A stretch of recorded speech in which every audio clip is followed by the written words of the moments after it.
Pinky and the Brain, Issue 19. A page is wasted on showing one of the mice holding a piece of paper where a brain's drawn saying you could help him take over the world while earning great prizes by selling sneeze-inducing Christmas cards. Although it does have a few amusing lines of dialogue in the middle of it. Brain says generously to send no money. It's smart by making it more likely that someone would help him that way. And he could make all the money in the world when he rules it anyways. And he says he knows where you live as a threat, which would be an effective threat because he could invent anything to get back at someone for not helping him. And that someone would have their address filled out. With some thought, it would be believable that people would help him because not only would they want the prizes he made, which would make people's lives better for once, but because he's shown looking like a mouse, I can assume everyone would think he has no chance of actually taking over the world because he's so small and would logically be famous for always failing at it. So some people would think, why not help him then? Some of the prizes seem to have no appeal, but others are really reckless to give out as prizes. Like a ready-to-drive monster truck, a chemistry lab that somehow turns lead into gold, which would only be possible with witchcraft. Pinky got a magic book and wand, so that exists. Nobody would believe someone could do that, and nobody would believe anyone who said they saw that happen. And if someone showed it off, there'd always be people insisting that it was just a fake magic trick that didn't actually create real gold. Scientists wouldn't believe it and studies said gold, so this wouldn't cause the whole world's population to start clamoring for the chemistry set. You'd think Brain would have used it himself, so he shouldn't need any money-making schemes. Of course, he would have to get his hands on a lot of lead. There's also a harpoon set. What was Brain thinking with these prizes? I remember reading on TV tropes that a lot of the prizes are actually references to past episodes. Then we see Brain stupidly hitting the wall with his head while telling off Pinky for giving away his star-shaped invention to Christmas carolers. Why did carolers visit the lab? It's not a house. Pinky says they needed a star for the town tree, and it's nice of him to only care about how happy they are. His priorities are in the right place. Brain complains that it's impossible for him to make his sneeze-inducing Christmas cards. Why did that thing have to look like a star? That's the only reason he ended up losing it. Pinky says that's a first for him because they're only on page 2, and he already ruined tonight's plan. It's so rare of him to show medium awareness, but it still makes sense for someone spacey like him who doesn't care if he looks crazy. And if Brain's constantly bringing him to other universes, which has to be why they keep being in the wrong times and places, then it'd be justified that he'd eventually assume that there's universes where there's a comic about him and Brain by sheer coincidence, if there's so many universes. But I wish Brain questioned him on saying page 2, and that was Pinky's explanation. Because I hate that fourth wall breaking takes me out of it, forcing me to make sense of it. At least all Brain does to punish Pinky for ruining his plan is grab him. I guess because he's so used to him doing that. It's confusing that he's way less likely to punish him for ruining his plan than he is to do so for saying the wrong thing, when both times he'd have the same excuses for not hurting him. Brain complains that he fails too much, and Pinky shows that he's good-natured again, telling him that everyone loves Santa because of all the good things he does. This is part of why I like him. He constantly has these moments. He clearly wants him to do good things.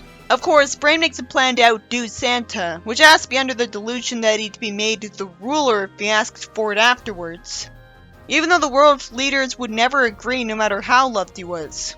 So he has no reason to think his plan would work when he should be smart enough to know this. Pinky has the common sense to doubt his plan would work and say that Santa's had years of practice. Brain says Santa doesn't do all the work, and he's naive enough to assume that the mall Santas are working for Santa because he's young. So he decides to visit all of the department stores. That'd take way more than 24 hours. Pinky seemed to have super speed in a few issues, but usually they just barely outrun whatever chases them, as if they don't have super speed. So it depends on the universe. If he doesn't have it, he could give it to himself, but he'll be stupid and not do that. So his plan's already doomed. He wants to answer Christmas mail. Again, he'd never have the time to answer all of it. He'd also never have the time to deliver so many presents. Unless he's planning to do something like stop time constantly, he can't do this, and anyone should know that. It's amusing how this makes him look like he's gone crazy. Pinky happily runs off and gets on a different outfit to match the occasion. Even if he knew they couldn't do this, it makes sense that he wouldn't tell them that because he really wants to help out with this. We see Brain piloting a toy helicopter that he must have modified to be a real but small one. He says he's about to deploy the workshop ordnance and presses a button, dropping a crate out of the helicopter with a parachute attached. Its contents are programmed so that when it hits the ocean, it grows into a properly sized workshop island in the South Pole. Magic would explain this way more believably than science. He just got his hands on more stuff of which irresponsibly sold to a home shopping network, or sold at a yard sale. I guess the reason they don't freeze to death immediately from being in the South Pole is that the workshop emits a minor heat bubble from witchcraft, or heated nanobots all over the place. Pinky compliments his technology that the comic made no attempt to explain, and as Brain's writing a list somehow, Pinky tells him he rounded up helpers he requested, and he looks shocked at seeing some penguins wearing metal armor that barely covers them anyway, so it's stupid. They have their eyes half closed in expressions that only be explained by either reluctance or brainwashing because of their helmets. And how are they almost as short as Pinky? Pinky says they've been looking for a job since 1992, according to them. So this has to be a line trying to explain them as a pop culture reference. So there's a meta reason why they exist, but what's the in-universe reason? The two franchises share a universe all of a sudden. But it comes out of nowhere. At least it took more effort for the writer to think of this than to not do that. And this is a surprise. I wish the comic actually explained to them, because I'm just really confused. How is Pinky so lucky that he found them? What was wrong with keeping it simple and having Brain make robots to help him? Or more in character, he doesn't get any helpers at all because he's apparently too impatient to make them. Later, Brain complains that all the toys made by these penguins look like fish. How are they sentient enough to even do this? Either they're aliens or mad scientists made them and they outlived them. If they're sentient, they wouldn't be obsessed with fish, because they'd already have brains that are mostly like humans. Pinky apologizes. Then we see Pinky announce in front of a podium with anti-claws on it that he's presenting Santa Brain. And some cameramen and reporters are here. How did they arrange all of this? How did they get reporters to show up here?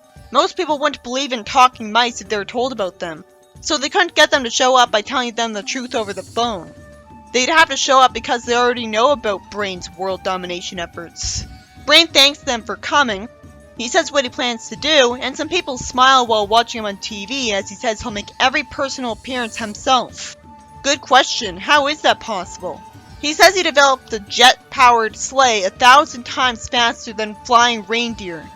I guess it magically makes him immune to G-force that would kill him. If only that was referenced every time he went to a place too fast. So he won't make a robot army to storm the White House because it takes too much time, but he'd stop and make this thing. He gets handed what I assume already is bad news on a piece of paper, and somehow he's getting sued by advertising agencies who use Santa's image in their promotions, because he's an imposter, even though he's clearly portraying himself as a different person from Santa, so they have no right to complain about copyright infringement. Also, St. Nicholas was technically a real dude, and whoever came up with the idea of Santa being portrayed as we know it is long dead, so that's public domain, as we can tell by him showing up everywhere. I didn't expect a stupid courtroom intrusion in this plot. I just thought it'd be about how hard he'd find it to visit everywhere he needs to, no matter how fast his sleigh is. I already assumed he'd make this thing for the job.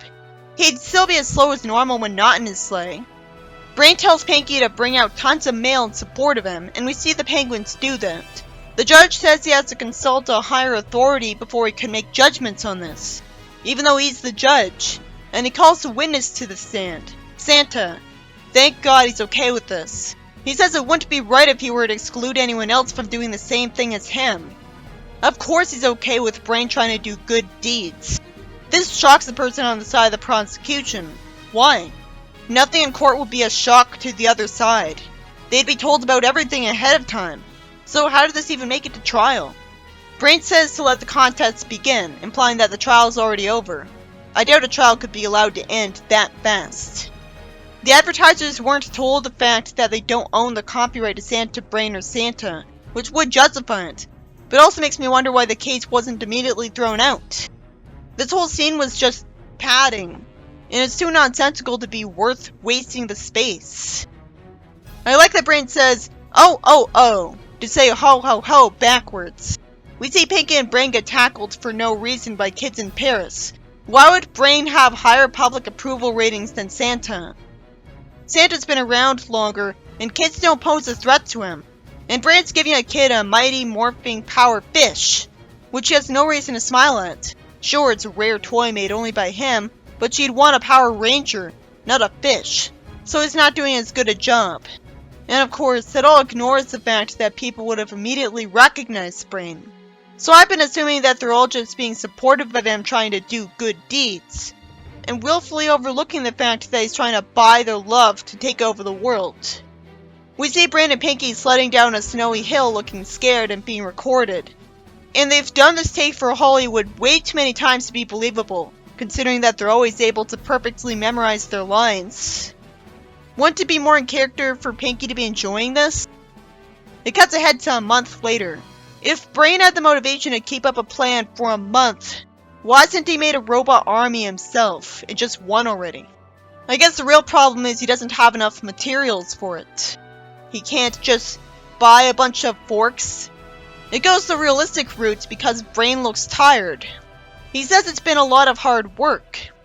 I wish I knew if he meant it when he says it's very rewarding, because I doubt it.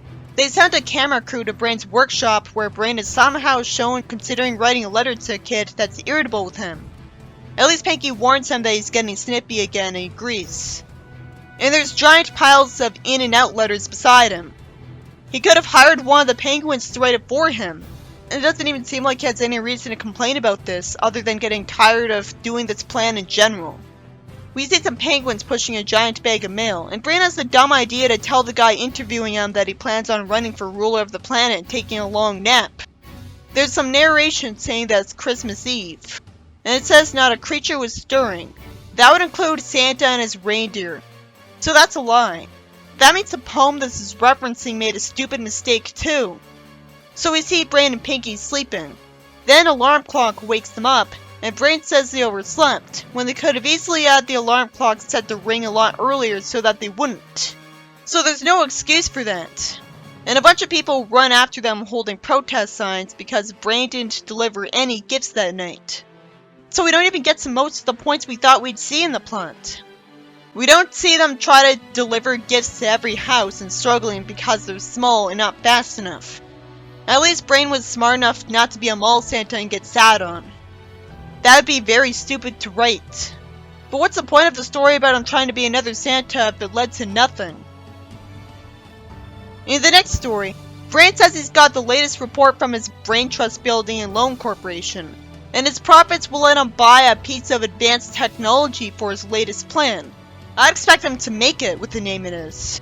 How could you buy it? And how did he establish his own corporation? Then he sees that he made no profits because the lending rates were lowered to 0% because of Pinky, who gets called out on it. Pinky asks how people could borrow enough money for Christmas if they have to pay him so much. Then he says the charities were worthy causes, referencing the Children's Hospital and Wildlife Foundation. Brain says he should be a charity himself with an idiot for a partner. Pinky uncharacteristically says that's a bit harsh when usually he doesn't properly react to being insulted. Every story. I wish I knew how high Brain's original interest rate was. If it was too high, he was being the idiot because nobody would have dealt with him. Technically, Pinky did a good thing, so he was actually being smarter than him by being more competent than him with the money, using the money for better things. Brain calls him out, accusing him of ruining all of his plans. It's not literally all of them and he'd remember that, but after all the times he was written to ruin his plans when it didn't make sense, I can't help but find this satisfying, especially because he keeps saying, harsh is... He complains about his annoying dialogue and his snoring. Pinky wastes time trying to guilt him by saying he's his best friend instead of just saying silence because he's right. Brain says he's not his friend and is nothing but a pest, but he at least hesitates before saying pest. I wonder what took so long. Pinky shows him a picture of an x-ray with a broken heart that somehow exists right when he needs it. So did he have it prepared ahead of time to guilt him? And he runs away crying, admitting that he's useless and wrecked his life. Shockingly, Brain looks sad and immediately tells him to come back and says he didn't mean it. This is pretty sad, but it's been a long time coming, so I love this story. He at least explains that he thinks there's nothing he could do or say to make Pinky come back, as Pinky drives away on a bike that's so small that Brain must have made it for him. Pinky admits he's a stupid good-for-nothing and crashes into a tree. He walks over to a bridge and says goodbye, cruel world, but for no reason a Deus Ex Machina happens because a guardian angel looking like Brain shows up to him. This would only make sense if this was actually Brain and he used his technology to talk to him like this and warp to him. So I wish that was explained right away instead of him claiming to be an angel when he doesn't look like it. And making me wonder why he looks like this. How does Pinky not ask how he looks like this? I like that Pinky references that he's been in a biker gang before because it's referencing an issue in the comic. Brain puts his hand on his shoulder and says he's here to protect him while being confusingly cheerful instead of worried. You'd think he'd look concerned. It's confusing that he has his eyes half closed, looking like he's just bored at all of this. This sure is a gutsy thing to reference in a kids' comic. Pinky says it's because he keeps ruining Brain's plans. But sometimes it's so confusing that he made the mistake he did that it only makes sense if he was doing it on purpose out of spite. I don't mean every time, but occasionally. But if he was feeling guilty about doing it on purpose out of spite sometimes, it'd make even more sense that he's upset. If the thing is that only sometimes does he want to ruin his plan, and he feels bad about it later. He wishes he'd never been born, and Brain decides to show him what it'd be like if he had never been born. And somehow flies away with him and actually shows him that, which he could only do with magic, or I guess nanomachines, because I don't see any strings making him fly. This would make sense if he got a hold of a reckless witch's magic book from a home shopping network, because Pinky did that. He takes Pinky to his neighborhood, which is full of homeless people, a drunk, and prostitutes, and tells him that Pinky didn't get to sign a petition to keep the riffraff out, because he was never born. I never saw him sign such a convenient petition, so I don't take this seriously. And I can't help but wonder how signing a petition would prevent this from happening. People go where they want. We see that Snowball's been made the mayor, even though he wouldn't have a birth certificate or citizenship or anything. And pretty soon people would realize what a jerk he is. So that wouldn't happen unless he used brainwashing technology. It is believable that Pinky stopped Snowball before, because Brain would have an easier time stopping Snowball if he has 2 against 1. Brain shows him Acme Labs, where Pinky's glad to see Billy, and just because he put his hands on her shoulders, she hits him and calls him a masher. I don't know why anyone can see him if he's in an It's a Wonderful Life scenario.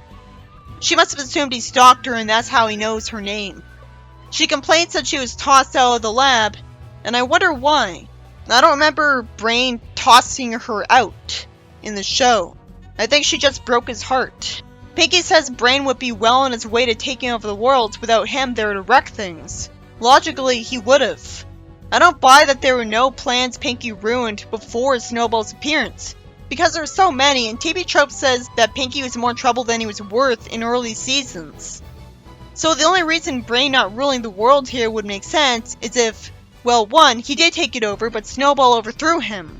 Or, Pinky's being shown a false idea of what it'd be like if he wasn't born, because all of this is just meant to reassure him. We see Brain with messy hair because he didn't feel like taking better care of his appearance without Pinky to nag him about it. His chalk breaks, and he calls his lab run down, and is smart enough to complain that he should have donated money made in past schemes back to his lab. And because he didn't, it's been condemned. So this proves that Pinky helped Brain by including Acme Labs on the list of charities. I don't see how a lab would be condemned though. It'd make more sense if Snowball had it condemned because he hates Brain. Brain says he succeeded in cloning an egg of the legendary dodo bird, and he wants to get famous and rich after taking it to a museum. I like that Pinky's whispering because he knows it'd ruin the point of seeing what Brain's life would be like without him if he revealed his presence to him. Although it's a bit uncharacteristically non-ditzy of him, because a lot of times he's forgetful. Pinky says Brain could never move that huge egg by himself. Brain would have known that, not tried to carry it without a robot, because he's a genius. Brain trips and drops the egg that he never would have been able to lift anyways, and his complaints reveal that all of his plans are failing by themselves. But he would have come up with the same plans whether Pinky was there or not. And they usually failed because of just Pinky, so this is just presenting a false image of how life would be like without him. There's only a few plans he only came up with because of Pinky in the first place. Brain wishes he had someone to clean up the place, then he would have made a robot servant for that a long time ago. But it could make sense that he'd rather focus on carrying out his plans, so he doesn't have the patience to waste time making a robot for this. There's no reason he'd ask if he's pondering what he's pondering, because he doesn't know anyone's there. Brain complains that even if he did take over the world, there's no use because he wouldn't have a friend. This seems stilted. Brain never had a friend in this universe, so how would he know he wanted one? Pinky says he knows what to do and runs out of the building, begs the guardian angel to change everything back, and he agrees. The story ends with it being revealed that Brain set all of this up, because the so-called guardian angel took off the halo, wings, and beard. And Billy was just a puppet he was operating that was attached to a machine. Is that supposed to be why she changed expressions and talked? Huh? She never moved like a puppet. I'm glad it was revealed it was Brain after all. But how did he set all this up so fast? The only explanation is that he had it set up ahead of time just in case he ever lost his temper and made Pinky run away. And the only last minute thing was him saying it was a good thing that he had stuff donated to his lab. The first story by Jesse McCann is about Brain trying to compete with Santa, but he ends up sleeping through Christmas Eve because he overworked himself for a month trying to suck up to the people of the world and advertise himself as such, and worst of all, answering too much mail. He could have easily not made the dumb decision to make all public appearances himself and respond to every letter himself. I guess he thought it was the only way to one-up Santa? But he didn't have to one-up him. It was about giving himself goodwill. I thought this was going to be a story where I'd see him struggle to do what Santa does because he's too small and slow to do it for every house in time. But that'd be a huge cliche. So technically it's better that we got a creative plot instead of a boring one. It's good that Santa said he'd let him do this, but what was the point of the plot if it built up to nothing? There was a whole scene that was a ridiculous court scene that was just padding. The second story by Jesse is about Brain calling out Pinky enough in a cathartic, overdue rant to get him to run away, but he regrets hurting his feelings instantly, which is convenient because it meant he could stop him from jumping off a bridge just in time. And he pretends to be a guardian angel and shows him that his life would be worse without him. It turns out he set all of this up, but there's no explanation for how he did it so fast. So I have to assume he set it up months ago just in case. And all things considered, it was believable how he presented things. Except for the fact that Brain would clearly have taken over the world if it weren't for Pinky based on most past stories. So it'd only be accurate if it explained that while he did take over the world, Snowball overthrew him, since he did end up in charge. And he could have overthrown him every time he would have taken over the world after that. So it would be a constant cycle of them overthrowing each other at worst. But it makes sense that this wasn't shown to Pinky because the whole point of this is to make him feel useful. Since Brain's the kind of person who didn't simply make a robot army to take over America in the first place, and that has to be from impatience, it makes sense that he wouldn't make a robot to be his friend and clean up after him, because it'd take time away from carrying out his plans. Which failed because he's stupid, even though he had no excuse for that plan failing. He'd just make a big robot to put the egg in a wagon. But that was justified because it was only happening to make Pinky feel better. So it speaks how much he values his friendship that he was willing to make himself look stupid to get it back. It really makes sense that if Pinky wasn't around, Brain would have had messy hair because he wouldn't be reminded to comb it, instead of just trying to take over the world. And it makes sense that the lab got run down without Pinky donating to it. But if Snowball was really put in charge, he wouldn't keep Acme Labs around for a second. So that's another plot hole Brain had to overlook in the business of making Pinky cheer up. Brain made it obvious to Pinky by telling him that even if he took over the world, he wouldn't fully appreciate it without a friend. So what was a stretch that Brain could use puppetry to make a convincing Billy impersonator? For the most part, this was a good story. It's easily the best story in the comic. I wish it happened a lot earlier, because it really did need to explain why Pinky's kept around and worth it, when it seems to ruin most of his plans. And it's because Brain really is that attached to him. But seriously, it should have been explained that he already had a bunch of sentences from Billy recorded. So he knew how to take sounds from those sentences and rearrange them so that he could fake her talking in a recording. Because otherwise, how did the puppet talk at all? It's not like he could have gotten Billy to do this on such short notice. But that would have been more believable. A puppet. Why isn't it a robot instead? Come to think of it, I guess the only reason he doesn't have a robot Billy to date is that he doesn't think he'd be satisfied with dating a fake robot.